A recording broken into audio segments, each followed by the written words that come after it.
when God created heavens and earth. At first, it was completely dark and filled with water. So God said, "Let there be light." and there was light. He called the light day and the dark night, and he decided to make sky. So on the second day, God made the sky. The very next day, God wanted land, so he said, "Let there be land." and the land came, and God called land earth.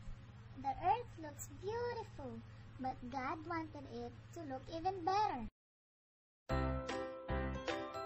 So on the third day, he created plants and trees. On the fourth day, God created the sun to shine at day and the moon and stars at night. On the fifth day, he decided to fill the sea with fish and birds flying in the sky. He also filled the earth with big and small animals. And his biggest creation of all, the man.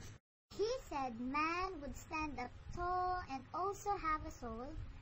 God took some dust and created man. He said that man will take care of all his creation. Then on the seventh day, he took some rest.